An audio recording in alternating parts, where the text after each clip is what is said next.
Hello students. इससे पिछली video में हमने लेसन 8 मेहनत की कमाई का वर्ड मीनिंग्स और लेसन रीड किया था। इस वीडियो में मैं आपको बुक वर्क और प्रश्न उत्तर करवाऊंगी। तो आइए देखते हैं पेज नंबर 49 पे। सोचिए और बताइए, मंगू इस हार का क्या करेगा? अपने घर ले जाएगा, राजा के महल ले जाएगा। तो सेकंड वाला जो ऑप्शन है उसको टिक कीजिए, राजा के महल ले जाएगा। उसके बाद नेक्स्ट है, अब राजा मंगू के साथ क्या करेंगे? उसे सज़ा देंगे, उसे उपहार देंगे। तो क्या करेंगे? उसकी ईमानदारी के कारण उसे उपहार देंगे।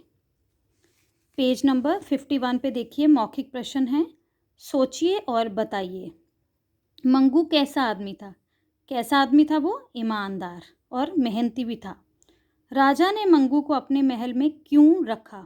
उसकी ईमानदारी के कारण। असली सुख का एहसास कब होता है? कब होता है असली सुख का एहसास? जब हम मेहनत करते हैं। तो मेहनत करके असली सुख का एहसास जो है वो होता है। उसके बाद देखिए, किसने कहा? सही उत्तर में आपने राइट का निशान लगाना है। क है, मुझे महाराज से मिलना है। मंगू ने पत्नी से, मंगू ने द्वारपाल से। तो ये वाला मंगू ने द्वारपाल से कहा था, इस ऑप्शन को आप राइट कर दो। ख है, तुम्हारी ईमानदारी ने तो मुझे प्रसन्न कर दिया। राजा ने मंगू से, द्वारपाल ने मंगू से। तो किसने कहा था? राजा ने मंगू से। नंबर 2 है, दिए गए प्रश्नों के उत्तर में टिक का निशान लगाना है आपने। मंगू कौन था? सिपाही, किसान, द्वारपाल। तो मंगू कौन था? मंगू एक किसान था।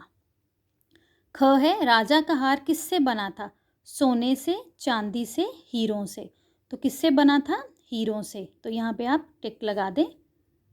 महल में कितने दिन रहने के बाद मंगू वापस चला गया? तो कितने दिन रहा था? 10 दिन, 20 दिन, 15 दिन। तो 15 दिन रहने के बाद जो मंगू है वो वापस चला गया था। अब देखिए पेज नंबर 53 पे है भाषा ज्ञान। भाषा ज्ञान में सबसे पहले हमें ये डेफिनेशन है, क्रिया किसे कहते हैं? वे शब्द जिनसे किसी काम के करने या होने का पता चले वे क्रिया कहलाते हैं। वर्ब क्या होती है? क्रिया। वे शब्द जिनसे किसी काम के करने या होने का पता चले क्रिया कहलाते हैं। जैसे राजा भोजन कर रहे थे। तो भोजन कर रहे थे, इसमें कर रहे थे जो है वो क्रिया है। आगे है, दिए गए वाक्यों में क्रिया शब्दों को रेखांकित करना है आपने। क है, मंगू खेत में हल चला रहा है। तो इसमें से क्रिया कौन सी है? चला रहा है भी हो सकता है साथ में। राजा खेत के पास से गुजर रहे थे।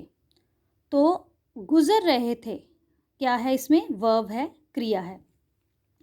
मंगू ने ज़ोर से कई बार आवाज़ें लगाईं। तो क्या किया? मंगू ने कई बार ज़ोर से आवाज़ें जो थी लगाईं। लगाईं इसमें क्या है? क्रिया है। मंगू ने हार उठाया। उठाया इसमें क्या है? क्रिया। मंगू अपने घर आ गया। तो कौन सी क्रिया है इसमें? आ गया। आ गया क्या है? क्रिया है। काम करने वाले को कर्ता कहते हैं तथा काम का फल जिस पर पड़ता है उसे कर्म कहते हैं। जैसे राम स्कूल जाता है। इसमें राम क्या है? राम कौन है? कर्ता है, काम करने वाला है। कौन सा काम कर रहा है वो? स्कूल। स्कूल जाता है तो स्कूल क्या हो गया? कर्म हो गया। और जाता है क्या है? क्रिया है। राम स्कूल जाता है। राम कौन है? कर्ता, काम करने वाला। क्या काम है? कर्म क्या है? स्कूल जा रहा है। और जाता है क्या है? क्रिया। अब आप कर्ता शब्दों पर गोला और कर्म शब्दों को रेखांकित कीजिए। कर्ता शब्दों पर आपने क्या करना है? सर्कल करना है। और कर्म पर आपने लाइन लगानी है। मंगू गांव में रहता था। मंगू क्या है? कर्ता। और इसमें कर्म कौन सा है? गांव। और रहता क्या है? इसमें क्रिया है, लेकिन ये पूछा नहीं है। ख है, हार टहनी पर लटका है। तो जो हार है वो क्या है? इसमें कर्ता है। तो टहनी क्या है, इसमें कर्म है। ग है, मंगू परिवार से मिलने गया। मंगू क्या है, करता है, और कर्म क्या किया उसने, परिवार से मिलने गया। परिवार जो है उसका कर्म है इस टाइम। घ, राजा ने इनाम दिया। तो कर्ता कौन है, राजा। कर्म क्या किया उसने, इनाम दिया, तो इनाम पे लाइन लगाएंगे। राजा ने मंगू को विदा किया।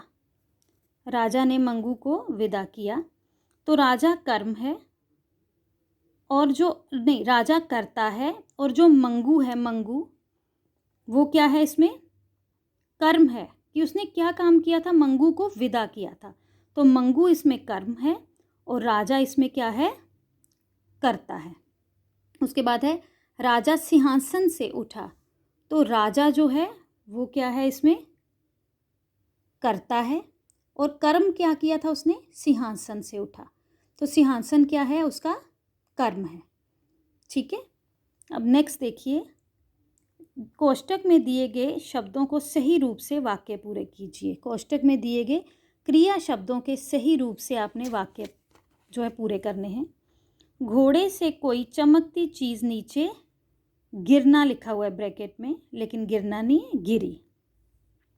मंगू ने हार को पेड़ की टहनी पर डैश दिया। ब्रैकेट में दी है लटकाना, लटकाना नहीं आएगा, लटका दिया।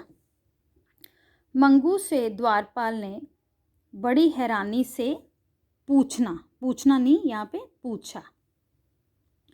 किसान ने सारी बातें राजा को डैश बताना, बताना नहीं आएगा, यहाँ पे आएगा बता दी। मंगू महल में वापस ना लौटना, लौटना नहीं आएगा, यहाँ पे क्या आएगा, वापस ना लौटा। नेक्स्ट है, पाठ में प्रयुक्त मुहावरे दिल टूटना का अर्थ लिखकर वाक्य में प्रयोग करो। पाठ में प्रयुक्त मुहावरे दिल टूटना का अर्थ लिखकर वाक्य में आपने प्रयोग करना है। अर्थ क्या है इसका, साहस टूटना।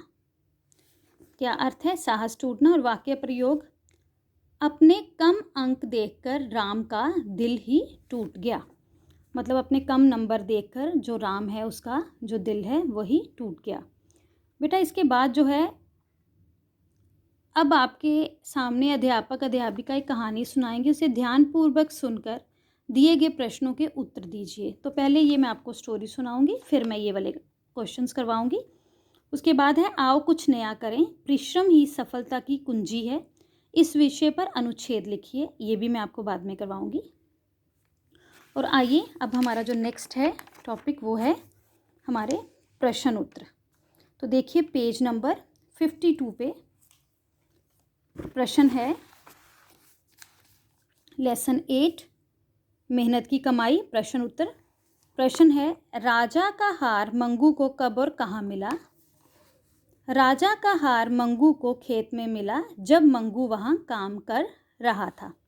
नेक्स्ट है प्रश्न, मंगू महल से क्यों चला गया। मंगू महल से इसलिए चला गया था क्योंकि वह अपने शरीर को कामचोर और नकारा नहीं बनाना चाहता था। उसे अपने खेत में मेहनत करके सुख मिलता था। प्रश्न है नेक्स्ट, राजा ने मंगू को क्या तोहफा दिया। राजा ने अपने हाथ में पहना कीमती कंगन मंगू को दे दिया। उसके बाद है प्रश्न पाठ से आगे, यदि आपको रास्ते में कीमती चीज़ मिल जाए तो आप क्या करोगे। उत्तर है, वैसे आप अपने हिसाब से उत्तर लिखो तो ज़्यादा बढ़िया है। मैं उस कीमती चीज़ को उसके मालिक तक पहुंचाने की कोशिश करूंगा या करूंगी। मैं उस कीमती चीज़ को उसके मालिक तक पहुंचाने की कोशिश करूंगा या करूंगी। नेक्स्ट प्रश्न है, राजा का हार पाकर मंगू क्या सोच रहा होगा। राजा का हार पाकर मंगू उस हार को किसी तरह राजा को सौंपने की सोच रहा होगा या राजा को वापस करने की सोच रहा होगा। तो बेटा ये जो प्रश्न उत्तर हैं ये और वर्ड मीनिंग आपने अपनी अपनी नोटबुक्स में अच्छी हैंडराइटिंग में लिखनी है। और साथ में ही जो बुक का काम है वो आप लोगों ने बुक्स में लिखना है। Thank you, have a good day.